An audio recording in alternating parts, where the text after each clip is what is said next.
Guys, Lindsay here. So we made it to the new house. Super duper duper excited, but it needs a lot of work. So I want to give you guys a quick tour of the inside, just because the inside is what we're going to be working on the most today. We did bring a gazillion and one T-posts with us, so that way Ken, the farmhand, he can work on putting in T-posts at some point today or this week or something. But so as you guys can see, like the front of the house, it needs a lot of work. Like there's soffit and fascia and stuff coming down. That front porch there is going to get removed. This one here is also going to get removed. We'll probably eventually put something fancy in the front, like a nice front porch or something like that we can sit out and have coffee and whatnot. It's very nice because there's no neighbors anywhere pretty much. There is somebody that's right over there, which they have a dog barking, which, you know, obviously not a big deal when we got a whole bunch of dogs too. So this porch is in very, very bad shape. It's super sketchy. I'm hoping that we can actually save these windows out of it.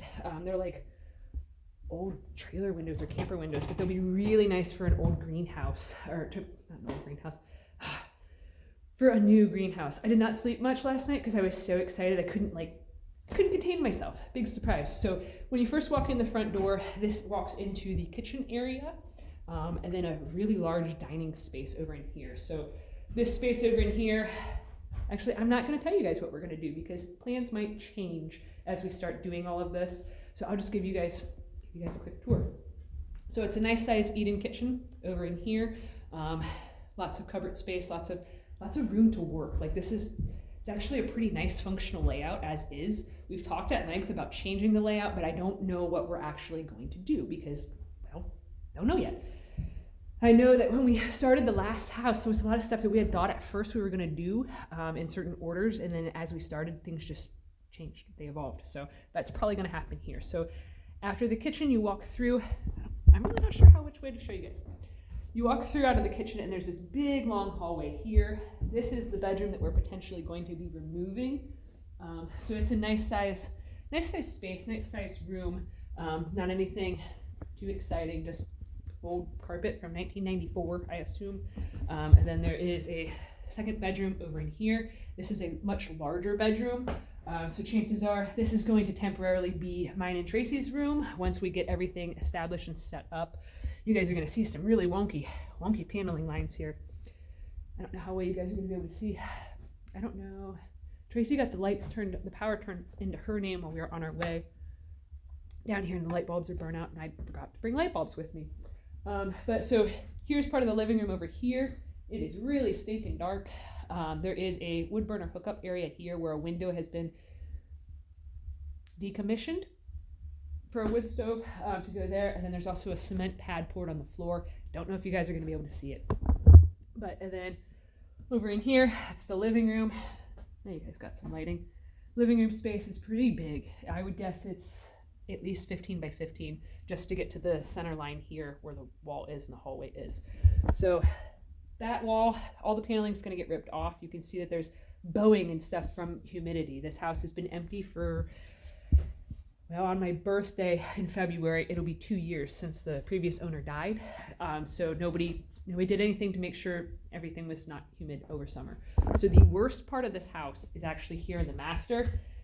And you can see where the spray foam is. The floor actually dips down. I assume that window there leaked significantly, which all the windows eventually are going to get replaced in here. So not a huge deal. I do have a friend coming over today to give us guidance on how far of demo do we do?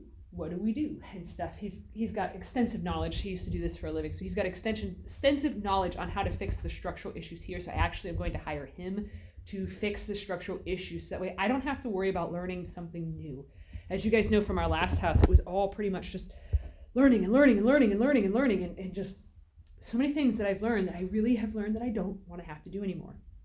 And I should point out too, because how I'm standing, it looks like the ceilings are really low in here. They're not. I can't touch the ceiling at all. I've got another foot above my reach, so that's not too bad. I would guess that they're at least 8-foot ceilings. So that's nice to not feel claustrophobic. So there is a secret little nasty looking bathroom in the master here. I assume that it was a closet at one point turned into a bathroom, and then there's this weird closet space over in here. Literally everything is getting changed. Like today we're gonna work on ripping up carpet and pulling off all of the paneling and different stuff like that. I don't know.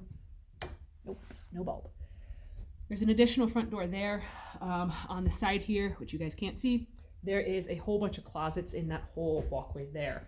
And it's way too dark for me to show you guys the bathroom. So that is the end of the house tour, because honestly, it's too dark. Can't see shit. So yeah, it's going to be an exciting journey. It's definitely going to take some time, but it's going to be worth it in the end, because this is really nice to be able to have like I think the house is 1725 square feet, something of the sort like that. So I mean, it's a really nice size double wide for us and the dogs, and to just be able to do cool stuff. So anyways, that's it for today. Thanks for watching. Have a good one, guys.